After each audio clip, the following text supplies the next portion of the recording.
తెల్లవారే వెలుగు రేఖలా పచ్చ పచ్చ పచ్చి మట్టి బొమ్మలా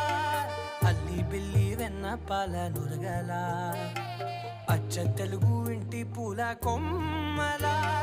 దేవదేవుడే పంపగ ఇలా దేవతే మా ఇంట అడుగే పెట్టెనంట బ్రహ్మ కళ్ళలో కాంతులే మా అమ్మలా మా కోసం మళ్ళీ లాలి పాడేనంట.